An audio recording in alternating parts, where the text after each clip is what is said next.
भगवान तो अनाधिकारी को भी प्राप्त हो सकते हैं। तब तब हरि धरे विविध शरीरा। संप्रदाय शब्द का सीधा अर्थ होता है सम्यक प्रदानम। वो ही वृंदावन में आ सकता है जो दूसरे में भक्त का दर्शन करे। प्रभुपाद जी को मैं बड़ी भावना से प्रणाम करता हूँ। इस्कॉन तो विश्वव्यापी संस्था है। क्या गीता सिखाना विदेशी संस्था का काम है? हरे कृष्णा, राधे श्याम। आज हमारे लिए बहुत सौभाग्य की बात है कि आज हमारे सामने परम पूज्य श्री श्री पुंडरीक महाराज जी स्वयं उपस्थित हैं। हालांकि इस पर विश्वास करना काफ़ी मुश्किल है, लेकिन आज के इस दौर में महाराज जी हमसे बात करने वाले, ये बहुत बड़ी बात है।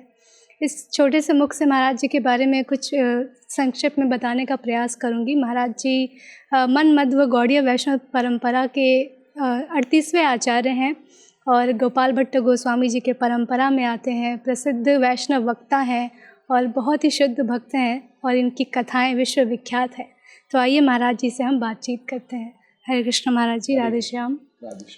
महाराज जी, आप अपने बारे में कुछ बताइए कि आप कम उम्र से ही आप सेवाओं में लग गए, कथाएं करने लगे। तो क्या आपके माता पिता की वजह से आप सेवाओं में जुड़ गए या फिर आपकी स्वयं की खुद की इच्छा थी? ऐसी बात है, मेरा ऐसा मानना है कि सदा बालक के बनने में माता पिता की ही इच्छा काम करती है। धरती का कोई ऐसा बालक नहीं होगा जिसके स्वयं की इच्छा करने का भी जो उसे बल मिलता है, उसके पीछे भी उसके माता पिता की ही इच्छा होती है। माता पिता ही उसके चारों तरफ उस प्रकार का वातावरण बनाते हैं जिससे कोई भी बच्चा मेरी इच्छा है ये भी कह पाता है। इसलिए हमें इस विषय में कोई अभिमान नहीं दिखाना चाहिए। मैं जहाँ भी आज तक पहुँचा हूँ, इस धरती का कोई भी बच्चा कुछ भी बना है, अरे बनने की बात छोड़ो, चलना भी अगर उसने सीखा है तो उसके पीछे भी उसके माता पिता की ही कृपा है। मेरे पिताजी मेरे गुरु हैं, मेरे माताजी मेरी गुरु हैं। तो हम लोग राधा रमण जी की सेवायत परंपराओं से हैं। हमारे यहाँ बालक राधा रमण जी का अंश माना जाता है, क्योंकि हमारे वंश के अधिष्ठाता राधा रमण जी, वो हमारे प्रथम हमारे वंश में हैं। ये हमारी मनोरथ है। तो बाल्यकाल से ही चारों तरफ का ये जो शुद्ध वृंदावनी वातावरण प्राप्त होता है, जो फिर मेरे गुरुजी की मुझ पर कृपा रही। मैं स्कूल में भी पढ़ता रहा, साथ के साथ मुझे बाल्यकाल से जब बच्चे को क्या करना है ये भी अनुभव नहीं होता, उसी समय अगर ढाल दिया जाए तो बात बन जाती है। तो वो वातावरण मुझे बाल्यकाल से मेरे माता पिता गुरुजी की कृपा से मिलता रहा। मैं स्कूली पढ़ाई के साथ शास्त्र का भी अध्ययन करता रहा। मेरे पर कभी भी कोई प्रेशर ऐसा नहीं था। मुझसे कभी बैठ के पूछा भी नहीं गया। किसी बच्चे से क्या ज़्यादा पूछा जाए, ना मेरे पर कभी कोई चीज़ फोर्स करी गई कि मुझे ये ही करना है। जो बहुत सारे लोग ऐसे हैं, क्योंकि हमारी परंपरा है, तो जो कुछ मेरे दादाजी पिताजी के शिष्य रहे, उन्होंने मुझे बचपन से देखा है, तो उस परिवेश में तो मैं बस उस धारा में रहा। पर जो मैं करता हूँ वो मेरे भीतर प्राकृतिक है। मुझे कोई बनावट करने की आवश्यकता नहीं। मैं किसी को कॉपी करने का प्रयास नहीं करता, किसी को प्रमाणित करने की कोशिश नहीं करता। अपनी मस्ती का आनंद लेता हूँ और श्री राधा रमण जी से स्वाभाविक प्रीति है। निश्चित रूप से सारा माहौल तो माता पिता तैयार कर सकते हैं, भोजन सब बना सकते हैं, चलो मुंह तक भी माँ रख सकती है, पर गटकना तो बच्चे को खुद ही पड़ता है। मैं यही समझता हूँ, हर व्यक्ति के जीवन में उसके गुरु माता पिता, उसका वातावरण उस आध्यात्मिक रस को उस तक पहुँचा देता है। फिर आचरण में उसको खुद ही उतारना पड़ता है, तभी उसके जीवन में अभिवृद्धि होती है। मैं अपने जीवन में जो कुछ भी हूँ उसके पीछे मेरे गुरुजी की, मेरे पिताजी की, मेरे दादाजी की, मेरी परंपरा की, राधा रमण जी के गोस्वामियों की, वृंदावन के संत समाज की, उनकी महती कृपा है, जिसकी वजह से शायद आज आप मुझसे प्रश्न पूछने आए हो और मैं आपको उत्तर दे रहा हूँ।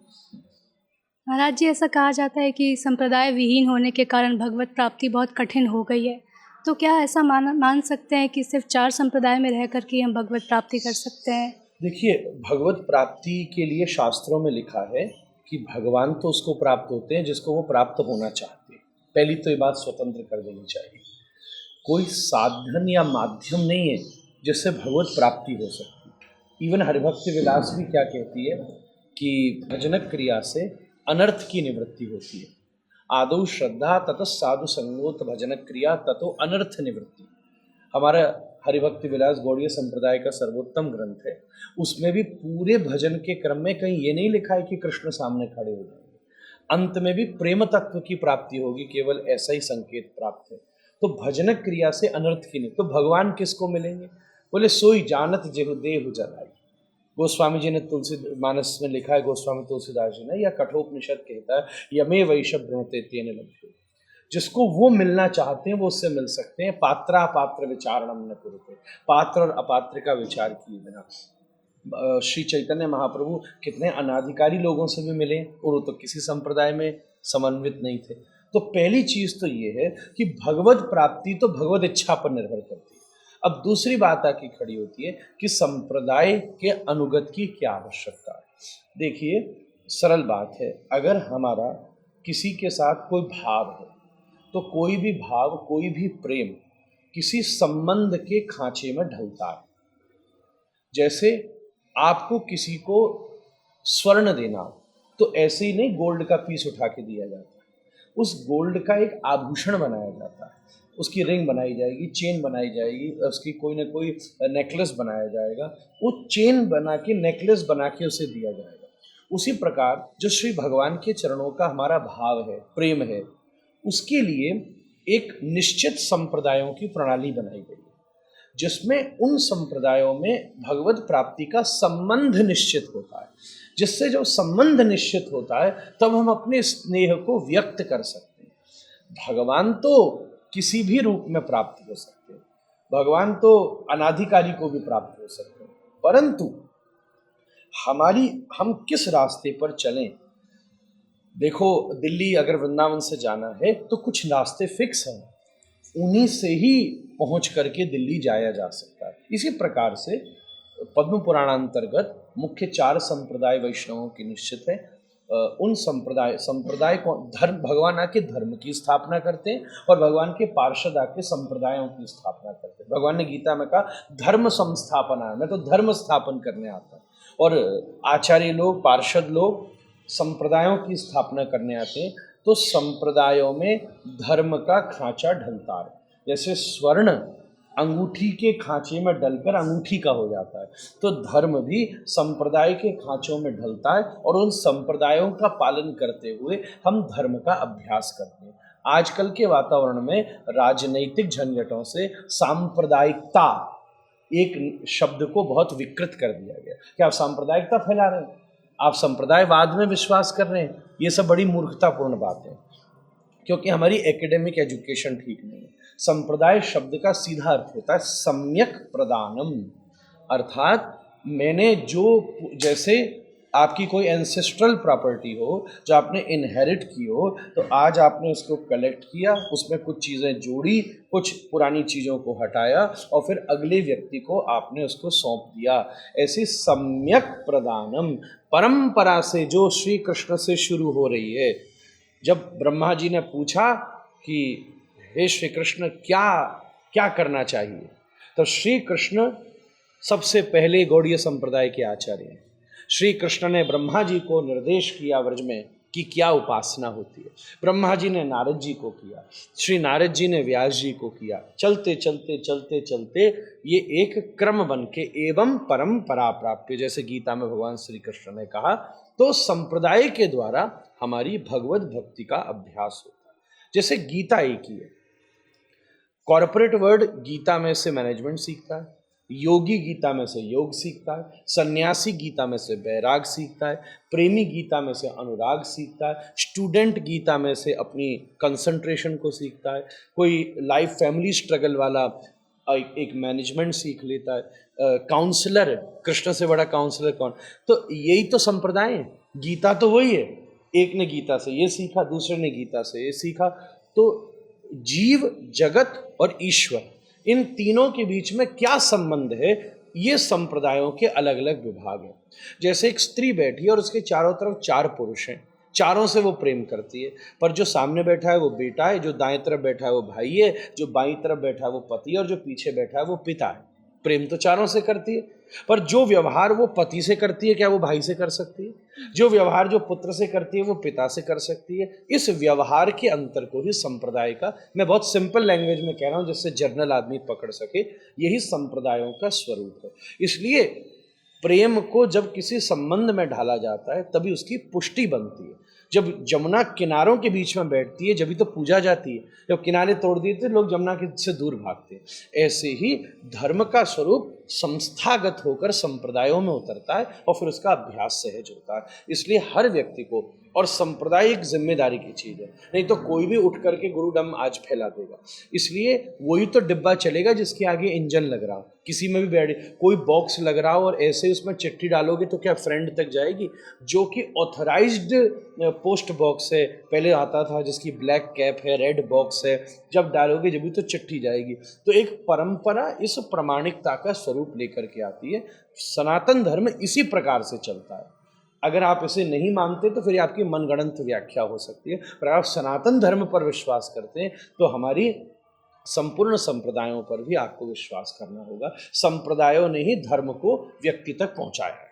महाराज जी, 4 वैष्णव संप्रदाय में गौड़ियों का स्थान कितना पुष्ट है? क्योंकि अन्य संप्रदाय के लोग श्री चैतन्य महाप्रभु की भगवत्ता पर प्रश्न चिन्ह लगाते हैं, इस पर आपकी क्या राय है? देखिए, सनातन धर्म के पहले स्वरूप को समझिए।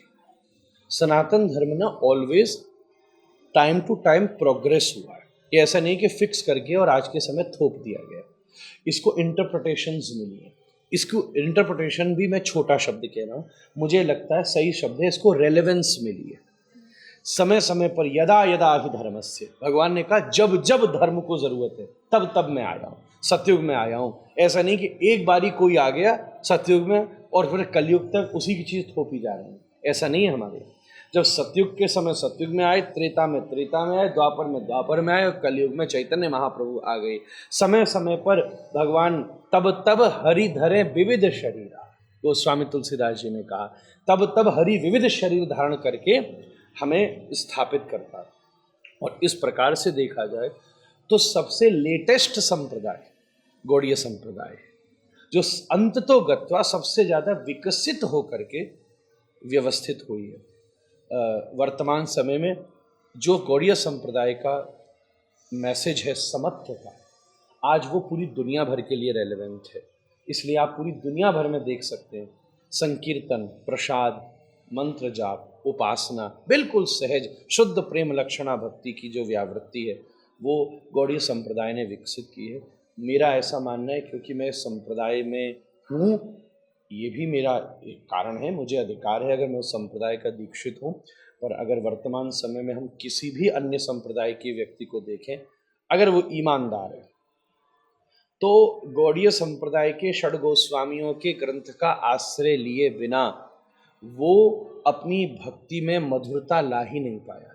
धर्म सम्राट स्वामी श्री कृपात्रि जी महाराज, जिनके शिष्य वर्तमान समय के कुछ शंकराचार्य हैं, जो हमारे धर्म की धरोहर हैं, उनके ग्रंथों को मैंने देखा है।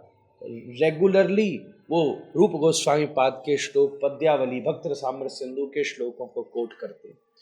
अखंडानंद सरस्वती जी महाराज, जो एक अद्वैत संप्रदाय के सर्वोत्तम महापुरुष रहे, उनके अनंत ग्रंथों में आज गौड़ीय संप्रदाय के श्लोक प्राप्त होते हैं।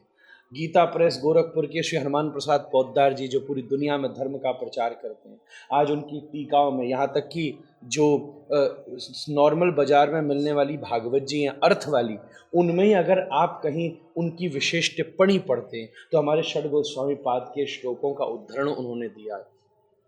तत्व की दृष्टि से, सिद्धांत की दृष्टि से ऐसा विकास, अचिंत भेदाभेद तत्व सारे जगत ने स्वीकार किया है। ये जगत, ये प्रामाणिकता है। और गौड़ीय संप्रदाय की सर्वोत्तमता क्या है? इसने वैदिक स्वरूप को भी स्वीकार किया है और माधुर्य भक्ति का भी आस्वादन किया है।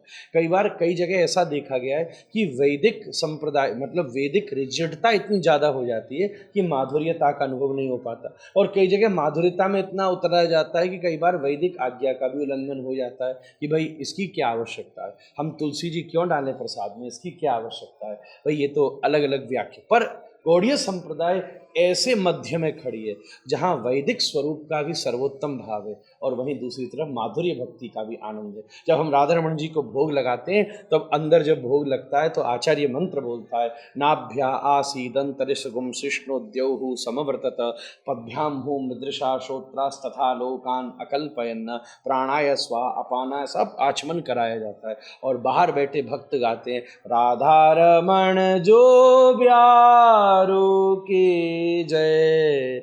ये जो ऐसा गुत्थी है अद्भुत, ये जो दोनों का समावेश है ये अन्यत्र कहीं नहीं प्राप्त होता। बीज भी है, पेड़ भी है और फल भी है, ऐसा कहीं अनंत प्राप्त नहीं। इसलिए गौड़ीय संप्रदाय का स्वरूप है।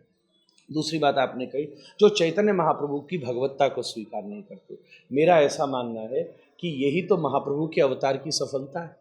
श्री चैतन्य महाप्रभु ने राय रामानंद प्रभु से जब वो बैठे थे उसी समय कुछ वहाँ और सारे लोग खड़े थे, तो चैतन्य महाप्रभु को एकदम अंतरंग भाव आ रहा था। तभी उन्होंने उसी समय चैतन्य चरितामृत में कहा, राय प्रभु अभी रुको, बहिरंग लोग खड़े हुए, अभी मैं बात नहीं कर सकता, कल आना, अंतरंगता में मैं अपनी रस का विस्तार करूंगा।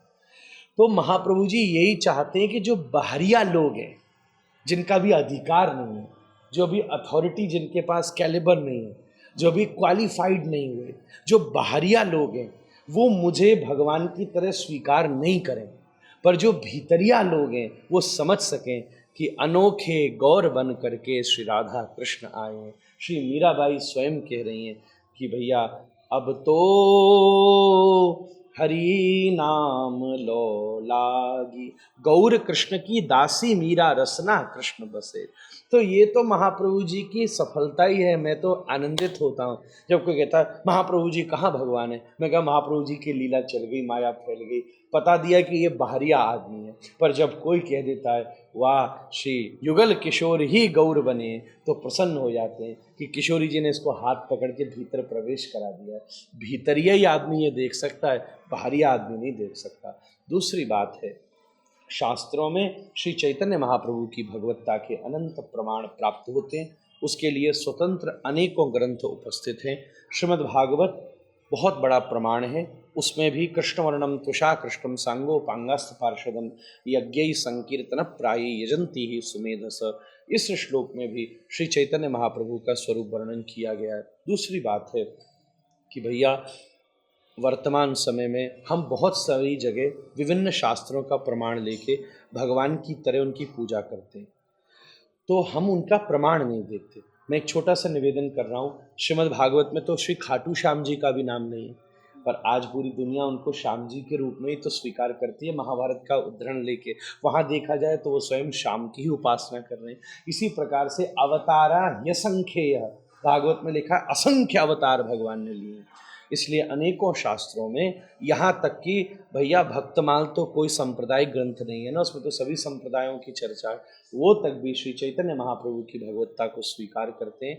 इसलिए वो चूक जाएगा। मतलब ऐसा है कि तुम आम के पेड़ के नीचे बैठे और तुमने आम का फल ही नहीं खाया।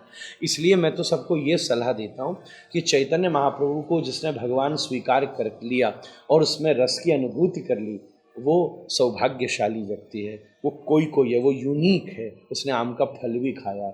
इसलिए मेरी हाथ जोड़कर प्रार्थना है, हम थोड़ा सा अभिमान से निरत होकर हृदय को खोलें। हम मानने को तैयार हैं कि भगवान श्री शंकराचार्य हैं, हम मानने को तैयार हैं भगवान श्री निम्बार्काचार्य हैं, हम मानने को तैयार हैं भगवान श्री रामानुजाचार्य हैं, हम मानने को तैयार हैं कि भगवान श्री रामानंदाचार्य हैं, हम मानने को तैयार हैं कि भगवान श्री वल्लभाचार्य हैं।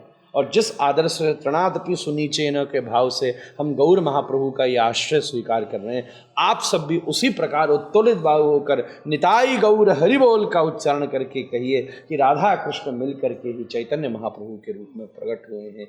जय हो निताई गौर हरि बोल। धन्यवाद महाराज जी।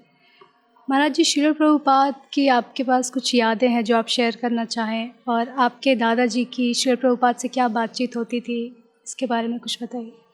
ऐसा है, मैंने उनसे जो सुना है, मैं तो उस समय नहीं था, बिकॉज मैं तो अभी भी छोटा हूँ, जब तो प्रभुपाद जी का लगभग धाम सा भी प्रवेश हो गया होगा। पर जो मुझे गुरुजी बताते थे क्योंकि वृंदावन के उस समय संत समाज में सौभाग्य से मेरे पूज्य श्री दादा गुरु जी, अनंत श्री विभूषण श्री मन्माद गौड़ शिव वैष्णवाचार्य, पूज्यपाद श्री श्री अतुल कृष्ण गोस्वामी जी महाराज, जिनका संन्यास से पहले, संन्यास के बाद नाम हो गया श्री चैतन्य कृष्णाश्रय तीर्थ जी महाराज, तो आप अंग्रेजी में भी प्रवचन कर लेते थे। वो इंग्लिश खूब बढ़िया बोलते थे, शेक्सपियरियन इंग्लिश बोलते थे। तो इस कारण से भी प्रभुपाद जी उनको बोलते थे कि आप तो पश्चिम भी चलिए, आप तो अंग्रेजी बोल लेते हैं। पर दादा गुरु जी का मनोरथ था कि क्योंकि सन्यास वेश उन्होंने धारण किया था, सन्यास में अलग अलग वचन लिए जाते, तो उन्होंने एक प्रॉमिस लिया था कि मैं समुद्र नहीं लांघूंगा, तो उन्होंने उसको पार नहीं किया। जब श्रील प्रभुपाद जी वृंदावन में राधा दामोदर मंदिर में रहते थे तो डेफिनेटली वो नित्य राधारमण जी आते थे। तो अनंत गोस्वामियों की तरह उनका, मेरे पिताजी भी छोटे होते थे, एक बार पिताजी बताते प्रभुपाद जी आ रहे थे, उन्हें बाद में पता चला, उस समय तो नहीं जानता था कोई, तो आते थे। तो एक बार शरद पूर्णिमा का क्रम था, प्रभुपाद जी दर्शन करने आए होंगे, उस समय तो वैष्णव के रूप में रहते थे, पिताजी द्वार पर खड़े थे, तो उनको एक कुलिया मिली, गोसाई जी ने दी। प्रभुपाद जी बोले हमको कुलिया दो, तो वो बोले नहीं मैं तो नहीं दूंगा, छोटे थे, मेरे को आज मिली है, मुझे खाना। बोले नहीं नेक्स्ट ईयर तो दे दो, नेक्स्ट ईयर। तो बोले वो खेलने लगे, पिताजी मेरे छोटे थे, उस समय बालक रूप में थे, तब पिताजी बोले बाबा एक उरी में ले ले, तो पिताजी ने कुरिया निकाल के उनके हाथ में दी, वो उन्होंने पाई। ऐसा फिर अब वो जब बड़े हुए तब पता चला ये कौन थे, तब उन्होंने ये सब स्मृति में मुझे बताई।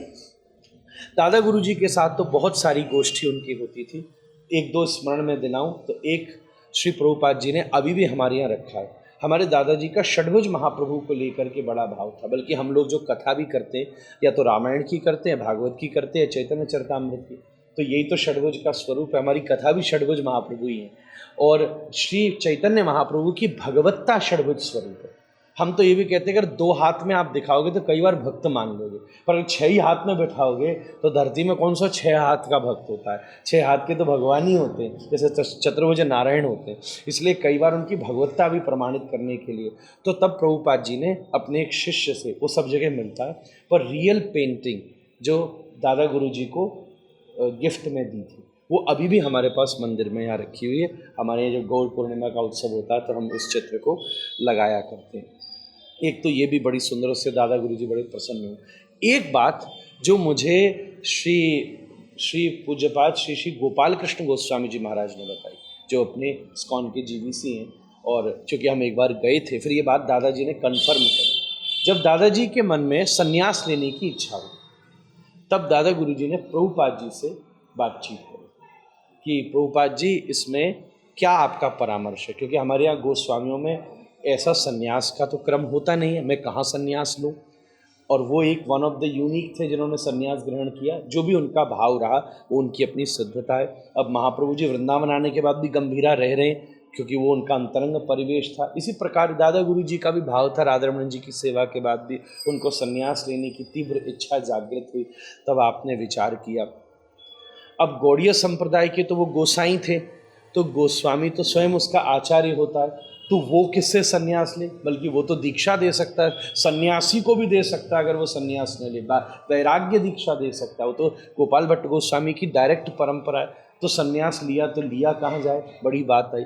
तो श्रील प्रभुपाद जी ने इस बात की सलाह दी, क्योंकि हमारी आचार्य परंपरा जब उतर करके आती है तो उसमें फिर गौड़ीय संप्रदाय जो है उसका पूरा नाम है ब्रह्म मध्व गौड़ीय संप्रदाय। तो बोले मध्वाचार्य जी भी तो हमारे आचार्य रूप में ही आते हैं मूल 4 वैष्णव संप्रदायों में, तो आपको सही बात तो ये, गौड़ीय आचार्य अगर सन्यास ले तो फिर मध्व आचार्य से ले, ऐसा भाव उन्होंने सलाह दी।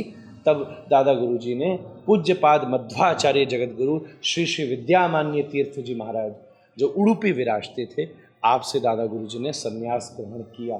तो दादा गुरु जी के सन्यास क्रम में प्रभुपाद जी का ये सजेशन मुझे पहली बार पूज्यपाद श्री गोपाल कृष्ण गोस्वामी महाराज ने, मेरे पिताजी के साथ में मैं गया था, छोटा था, तब उन्होंने बताया, और फिर दादा गुरु जी से हमने कन्फर्म किया तो उन्होंने ये बात कही कि वो मेरे से बड़ा स्नेह। और फिर अनेकों बार कभी कोई शास्त्र का विमर्श होता था, कोई चर्चा होती थी, कोई विषय होती थी गौड़ीय संप्रदाय की, तो ये सब वो लोग आपस में संवाद संत जन करते रहते हैं, वो आपस में किया करते थे।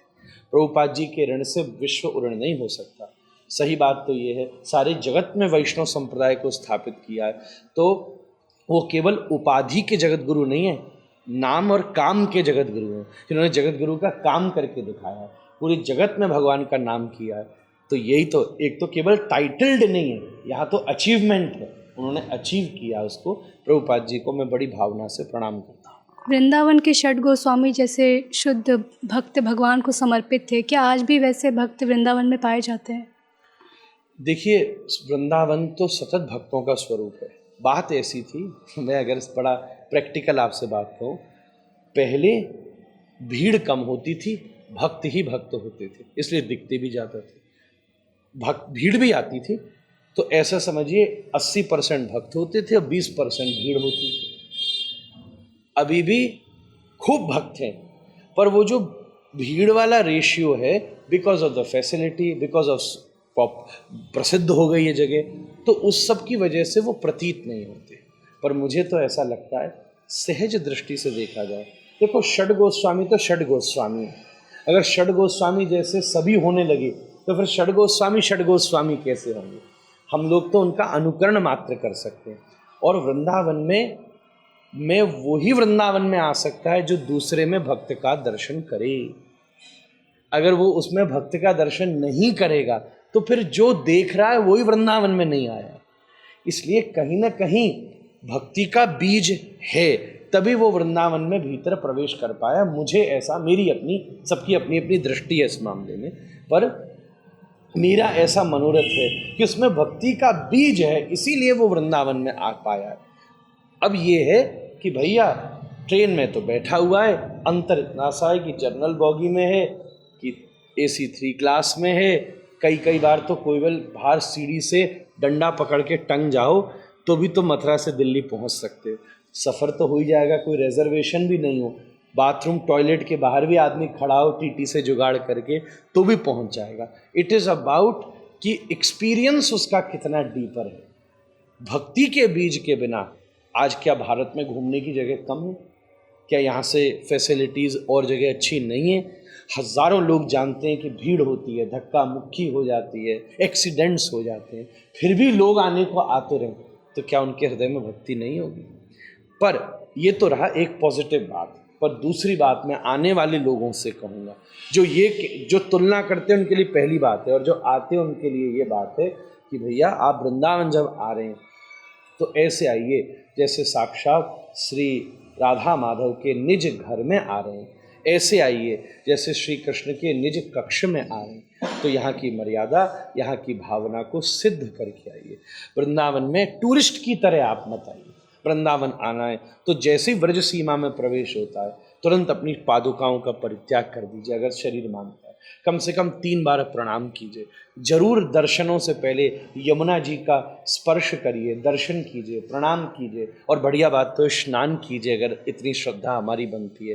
वृंदावन के संतों को, गैयाओं को, वृंदावन के वृक्षों को, एक वृक्ष से, हर वृंदावन में आने वाले व्यक्ति का किसी एक वृक्ष से संबंध होना चाहिए, क्योंकि वृंदावन के वृक्ष को मर्म न जाने को। आप पूरी व्रज यात्रा कर लीजिए, सब जगह का मूल साधन वृक्ष ही है। निधिवन वृक्ष हैं, वंशीवट वृक्ष हैं, राधा रमण जी की प्राकट्य स्थली वृक्ष हैं, ये सब वृक्ष ही वृक्ष हैं। तो वृंदावन की इसी एक वृक्ष का संबंध, ये तरकीब सीखिए। अपने सदगुरु को सूचना दीजिए कि हम वृंदावन जा रहे हैं, पता चले, उसको खबर रहे कि वो अगर उनके भजन में स्मरण आ गया तो बात तो ठाकुर जी तक पहुंचेगी। इन सब पद्धतियों से आएंगे तो you would have the best experience of this most transcendental place. Otherwise आप आकर भक्ति तो है और उस भक्ति का इतना अनुभव नहीं कर सकते। बीज अच्छा हो तो भूमि भी अच्छी बनाकर चलिए तो उसका पूरा विकास हो सकता है। निश्चित रूप से वृंदावन का स्वरूप अद्भुत है। षड गोस्वामी बाह्य वृंदावन से अंतरंग वृंदावन में प्रवेश करने की विधा भजन है। लक्ष्मी की कृपा से दिल्ली, बंबई, कलकत्ता से वृंदावन आया जा सकता है, पर राधा रानी की कृपा से वृंदावन में प्रवेश हो सकता है। बाह्य वृंदावन से अंतरंग वृंदावन, उसकी जिसको युक्ति मिल जाती है वो अद्भुत भावना बन जाती है। तो आप सब वृंदावन में ऐसे आइए, इन भक्तों का अनुकरण करते आइए, तब आप वृंदावन का अनुभव कर सकेंगे। जय जय श्री राधे। बहुत ही सुंदर उत्तर दिया महाराज जी आपने, बहुत बहुत धन्यवाद। कहते हैं कि इस्कॉन एक विदेशी संस्था है, बहुत सारे लोग ऐसा आरोप लगाते हैं और आए दिन कई सारे एलिगेशंस लगाए जाते हैं, तो इस पर आपकी क्या राय है? देखो भैया, हाथी चलता है तो बहुत सारे हल्ले होते ही हैं, तो वो तो सब हो जाने दीजिए, ये तो सब चलती रहती हैं चीज़ें। मूल की बात ये है काम क्या सामने आ रहा है। हम तो ये देखते हैं ऐसे ऐसे श्रेष्ठ भक्त हमने इस्कॉन में देखे हैं, सवेरे सवेरे 5-5 4-4 बजे कार्तिक के समय सर्दी में यमुना स्नान कर लेते हैं। आज ये बोलने वाले धोती पहनने में शर्म करेंगे जो ये हल्ला करते हैं। यहाँ यूरोपियन, अमेरिकन, चाइनीज़, रशियन धोती, तिलक, कंठी डालकर, तिलक करके, चुटिया धर के ये बोलने वाला कोई लगा सकता है जो ये हल्ला कर रहा है?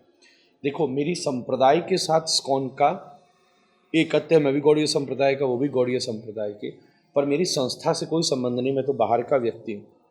फिर भी अगर आपसे कहूँ तो निश्चित रूप से इस्कॉन तो विश्वव्यापी संस्था है।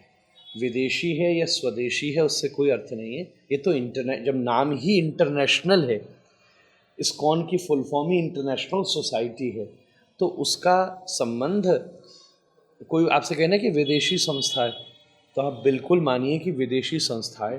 क्यों? बोले वो इस पूरी धरती की संस्था नहीं है, गोलोक वृंदावन की संस्था है, तो विदेशी ही है, बाहर की है भैया, इस प्लेनेट से बाहर की, स्पिरिचुअल वर्ल्ड की है। तो ये तो श्रेष्ठ बात है। और एक बात है, देखिए, हर संस्था में बहुत सारी चीज़ें कम ज़्यादा है। एक चीज़ तो मैं देखता हूँ, दुनिया में बड़ी बड़ी संस्थाएं बनी हैं, पर वो तब तक रही हैं जब तक उसका लीडर रहा है। जब उसका मेन व्यक्ति चला जाता है तो वहाँ कई कई संस्थाओं में पेड़ों में पानी देने वाला भी नहीं बचता। पूरी पूरी सातों पुरियों, चारों धामों में घूम आइए, लाखों ऐसे स्थान बने होंगे। जब श्रील प्रभुपाद जी थे तो 100 मंदिर बने, आज लगभग उनको गए 20-25-30 साल हो गए होंगे, और आज 700 से ऊपर मंदिर बन करके खड़े। क्या गीता सिखाना विदेशी संस्था का काम है? क्या कंठी पहनाना विदेशी संस्था का काम है? क्या तिलक लगाना विदेशी संस्था का काम? क्या वृंदावन में दंडोती परिक्रमा करा के गुरु बनाना विदेशी संस्था का काम है? तो ये सब चीज़ें बहुत ही मूर्खतापूर्ण हैं। जो व्यक्ति है वो फुल इन्फॉर्मेशन लेवे। मुझे, जो मेरे कुछ मित्र हैं, और मैंने तो कागज़ भी चेक किए, इंडिविजुअली सब जगह संस्था क्रिएट होती है। मुझे ऐसा सुनने में आया है और वो बात सच्ची है कि पूरी इस्कॉन का जो मेन हेडक्वार्टर है वो एक प्रकार से मायापुर नवद्वीप है, जो कि बंगाल की धरती पे आता है। जो उस पूरी संस्था का जहाँ इंटरनेशनल ऑपरेशन होता है, मतलब उसकी कार्रवाई देखी जाती है, तो जहाँ जिसका ऑफिस होता है, हेड ऑफिस होता है, तो वो विदेशी संस्था कैसे हो सकती है? दूसरी बात है, जो जिस स्टेट में मंदिर है वहीं उसकी फंड रेजिंग की जाती है, तो वो विदेशी संस्था कैसे हो सकती है? तो निश्चित रूप से इस्कॉन के प्रति हम सभी सनातन धर्मियों को कृतज्ञता ज्ञापन करनी चाहिए। साथ में इस्कॉन को भी अपनी चीज़ों को ठीक से बाहर रखना चाहिए। एक बात मैं इस्कॉन के वैष्णवों को भी, मंदिरों को भी परामर्श दूंगा। पहला परामर्श ये है कि जब कोई व्यक्ति, जैसे बहुत समय पहले हल्ला मचा कि भागवत में से रास पंचाध्यायी हटा दो, क्यों? कोई दुनिया समझ ही नहीं पाएगी। गीता प्रेस में ये बात उठी, फिर सबने कहा रास पंचाध्याय हटा दोगे तो भागवत में प्राणी नहीं बचेंगे। तो बोले इसकी उचित व्याख्या करो और फिर इसको लिखो। और फिर पहले तो रास पंचाध्याय ब्रज से बाहर कोई बोलता भी नहीं था, फिर वर्णन आया कि थोड़ा थोड़ा बोलना शुरू करो, जिससे कम से कम व्यक्ति इसके विषय में गलत तो नहीं विचार करे। उसी प्रकार से हमें ऐसा लगता है कि इस्कॉन में थोड़ी सी कुछ पॉलिसीज चेंज होनी चाहिए। उसमें पहली पॉलिसी ये है कि जितने भी विश्व के अच्छे अच्छे अलग अलग संप्रदाय के धर्म गुरु हैं, आचार्य हैं, उनको बड़े शिष्टाचार के साथ, मुझे मालूम है कि वहाँ पर आपके यहाँ जो क्लास शब्द है कि प्रीचिंग करना, क्लास करना, ये सब चीज़ें अलाउड नहीं है, पर दर्शन तो सबके लिए अलाउड है, कीर्तन तो सबके लिए अलाउड है। विशेष ओकेजन में हम नेताओं को बुलाते हैं, कई बार विदेशी प्रेसिडेंट को बुलाते हैं, कई तो वो बोलने वाले मांसाहारी भी हो सकते हैं, खाने पीने वाले भी हो सकते हैं। तो शुद्ध वैष्णवी हैं दूसरे धर्म के जो आचार्य हैं, अगर वो आके दर्शन करेंगे, यहाँ की व्यवस्थाओं को देखेंगे, यहाँ के किए गए कामों को देखेंगे, तो थोड़ी ना समाज में ये अपवाद फैल सकता है। इस चीज़ पर हमें थोड़ा सा विचार करके अपनी विषय को विस्तृत करना चाहिए। दूसरे नंबर की बात ये होती है कि थोड़ी सी जो वर्णाश्रम धर्म का पालन वेदों के बीच में किया गया है, कुछ एक मूल कारण ये वर्णाश्रम धर्म की वजह से ही मैंने कुछ लोगों से बातचीत करी है। कुछ दिन पहले मेरा एक वीडियो बच्चों ने डाल दिया था जिसमें मैं प्रभुपाद जी की प्रशंसा कर रहा था, तो मेरे पास कुछ बच्चों ने प्रश्न किए कि महाराज जी ऐसा क्यों हो। मैंने पूछा ऐसा क्यों करते हो, तो सबने एक जो महत्वपूर्ण कॉमन बिंदु बताया, वो ये बताया कि जो वेद का वर्णाश्रम धर्म है, हम देखो राधा रमण जी के उपासक हैं, यहाँ भी हम सब लोग 4 आश्रम सब वर्ण आदि का पालन करके भगवत सेवा करते। तो जो वर्णाश्रम धर्म का परिष्कृतिकरण है उसको थोड़ा सा हमें और पुष्ट करने की आवश्यकता है। ये छोटे मोटे सुधार करने से समाज में जो अपवाद फैलता है ये बहुत आसानी से शमित किया जा सकता है, ऐसा मेरा मानना है। सही चीज़ अगर हम सामने लेकर के आएंगे तो कोई समस्या नहीं हो सकती। आज उसका स्वाभाविक रूप से विस्तार हो रहा है। इस्कॉन की संस्था के प्रति आज विश्व भर में इतना ज़बरदस्त बाकामन, सारे और धर्म, विदेशी धर्म भारत में आके कन्वर्जन कर रहे हैं, उस पर तो कोई प्रश्न नहीं कर रहा।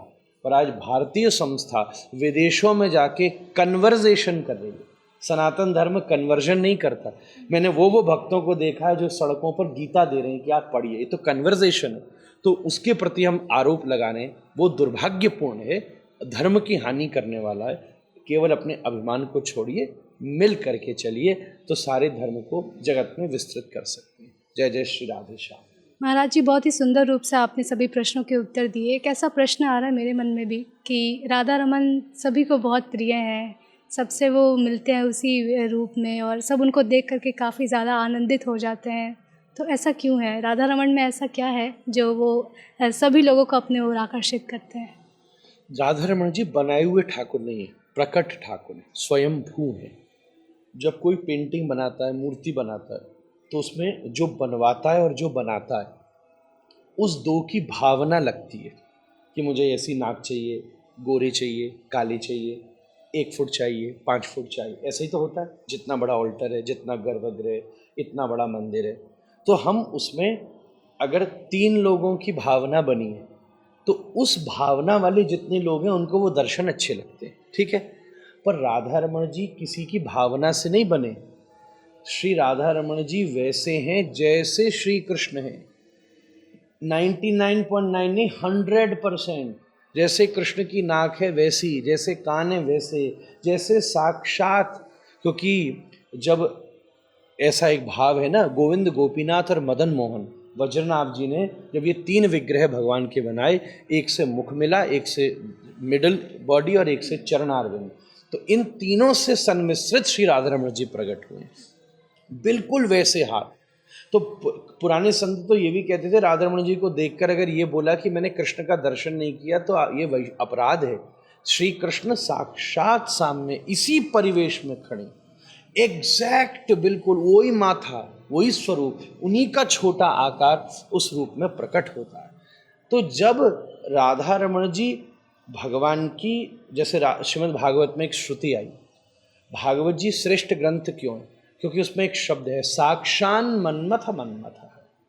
जब गोपी गीत पूरा हुआ तो अंतिम शब्द आया कि गोपी गीत सुनकर श्री कृष्ण प्रकट हो गए। कैसे? साक्षान, साक्षात प्रकट हो गए। मतलब वैसे नहीं प्रकट हुए जैसे भक्ति की भावना थी।